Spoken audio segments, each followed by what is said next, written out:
Hey everybody, this is Chris Coyer, and we're going to keep trucking along here, doing some Photoshop kind of visual design exploration in Photoshop.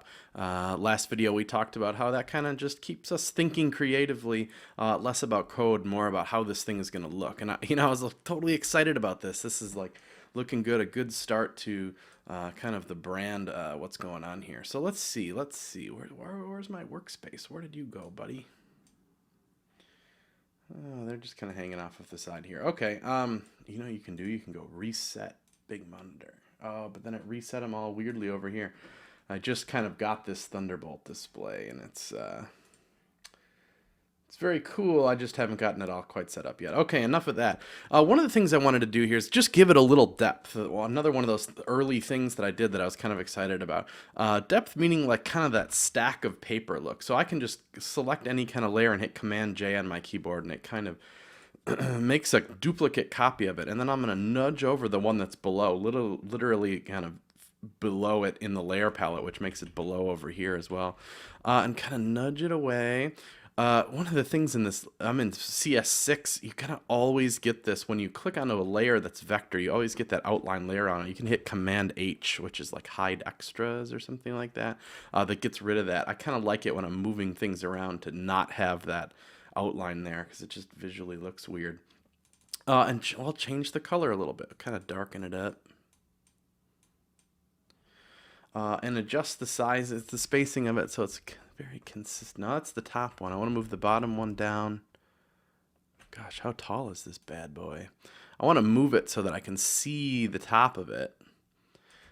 So you can see up here where my mouse is that there's this kind of, you can kind of see where one stops and the other one is. I'm going to have it definitely hang over the edge, but just come up like that maybe.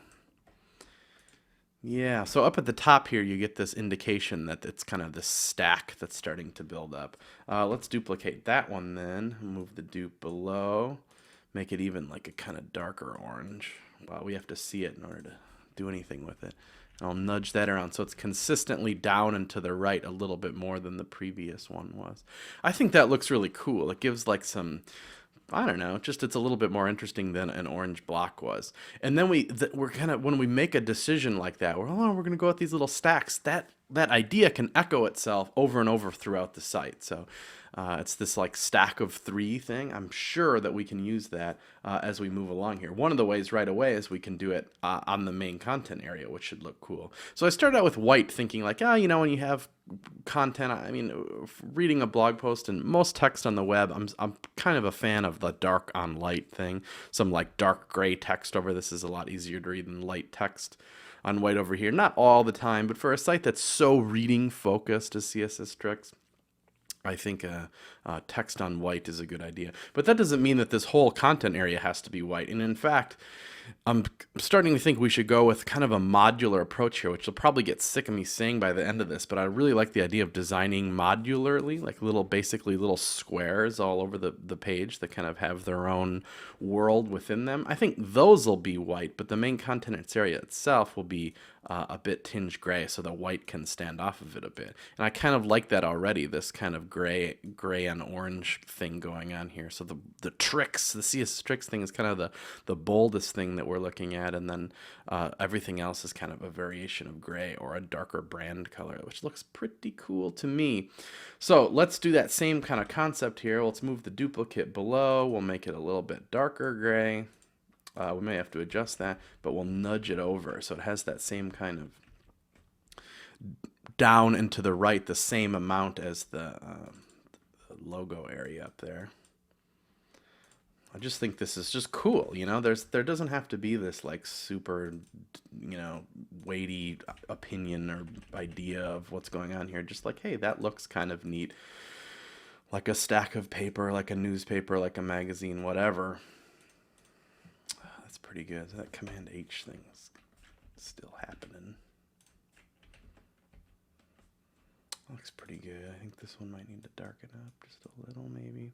And we can always play with that kind of stuff and see how it looks in the web. Often, when you move from Photoshop to the web, the colors don't always sync up. It's not always quite perfect, but I think that's neat. So they get darker as they go down. So it starts at this brand color and gets darker as it goes down. It starts out this light gray and gets darker as it goes down. I think that looks neat. We're not trying to mimic anything in the real world, for example. A lot of times, when a shadow happens on the web, people get a little up in arms about if it looks realistic, or if there's one shadow pointing one way and one to the other. Now that one bugs me too, because that's a little ridiculous to have shadows kind of pointing in different directions. That's not realistic. But I don't think everything on the web has to be like, I don't know, they use the word skeuomorphic a lot, which is like faking a leather book on the web and stuff like that. I don't think everything needs to be that, of course, but everything needs to look exactly perfectly real, like this is actually some kind of actual stack of papers on the web.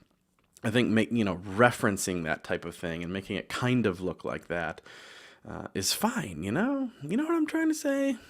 Everything doesn't have to be photorealistic. You can just kind of, lines and shapes and colors and stuff are just fine on the web, and in fact probably better than trying to make things absolutely perfect. Anyway, so that's some depth. We'll probably stop there, and then we're going to tackle the navigation here in a second.